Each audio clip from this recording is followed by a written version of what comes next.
မင်္ဂလာပါအပျော်တမ်း1 man keyboard တီးနီအပိုင်း20ဒီတစ်ခါတော့ကျွန်တော်တချင်းတီးတာမပြဘူးကျွန်တော်ဝါသနာရှင်တွေကိုမပြောပြရသေးတယ် transport အသုံးပြုနည်းပေါ့နော်ကျွန်တော်ဝါသနာရှင်တွေနဲ့က aniki ကိုတီးနိုင်ဖို့အများကြီးလေ့ကျင့်ရအောင်မှာဖြစ်ပါတယ် aniki မတီးနိုင်ရင်ကျွန်တော်တို့က keyboard မှာပါတဲ့ transport ကိုအသုံးပြုပြီးတော့ key chain တီးလို့ရတယ်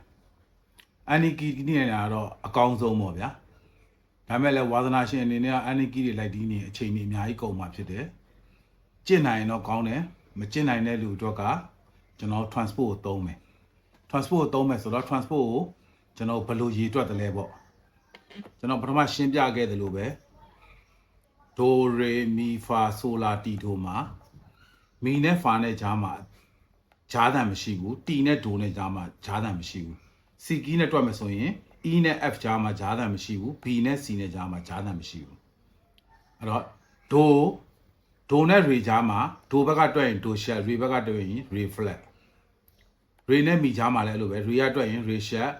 မီကတွက်ရင်မီဖလက်ဖာနဲ့ဆိုဂျားမှာဖာတွက်ရင်ဖာရှက်ဆိုကနေပြီးတော့ပြန်လျှော့ရင်ဆိုဖလက်ဆိုနဲ့လာဂျားမှာဆိုလဲဆိုရှက်လာဖလက်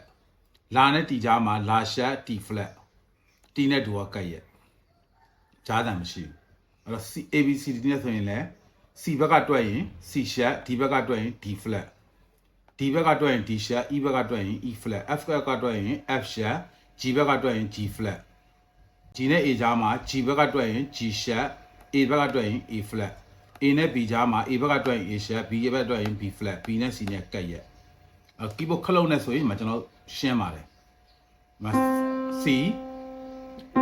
ဒိုသုံးဖို့ C key နဲ့ဆိုရင် C D C နဲ့ D နဲ့ကြားမှာအနက်ရောင်တစ်လုံးရှိမယ်အဲ့အနက်ရောင်က C ဘက်ကတွက်ရင် C sharp D ဘက်ကတွက်ရင် D flat အဲ့လိုပဲ D နဲ့ E ကြားမှာလဲကျွန်တော် D ဘက်ကတွက်ရင် D sharp E ဘက်ကတွက်ရင် E flat E နဲ့ F နဲ့ကဒီမှာကတ်ရဲ့ကြားမှာအနက်အလုံးမရှိဘူးပြီးရင် F နဲ့ G ကြားမှာ F ဘက်ကတွက်ရင် F sharp G ဘက်ကတွက်ရင် G flat G နဲ့ A ကြားမှာ G ဘက်ကတွက်ရင် G sharp A ဘက်ကတွက်ရင် A flat A နဲ့ B ကြားမှာ A ဘက်ကတွက်ရင် A sharp B ဘက်ကတွက်ရင် B flat B နဲ့ C ကြားမှာအနက်မရှိဘူးအဲ့တော့ကျွန်တော်ကတော့တဲ့ C key ပဲကင်တတ်သေးတယ်အဲ့အတွက်ကျွန်တော်ဥမာ D key နဲ့ D မယ် D ဆိုရင်ကျွန်တော်ပြန်တွက်မယ် C ရနေပြီးတော့ဒီခလုတ်နဲ့တွက်တာပိုရှင်းတာပေါ့နော် D key ကိုသုံးမယ်ဆိုရင်ကျွန်တော်တို့ကကင်တာတော့ C ကော့ပဲဒါပေမဲ့ D key ရဲ့အတန်ထွက်ခြင်းနဲ့ D အတန်ထွက်ခြင်းနဲ့ဒါဆိုရင် C ကိုကျွန်တော်တို့က transport သုံးရတော့မယ် transport မှာ C ဆိုရင်0 C ချက်ဆိုရင်ဒါတစ်လုံးတိုးသွားပြီ half တုံးတိုးသွားပြီဖြစ်တဲ့အတွက်ဒီကောင်ကို half step တိုးသွားပြီဖြစ်တဲ့အတွက်ဒီကောင်ကို sharp 1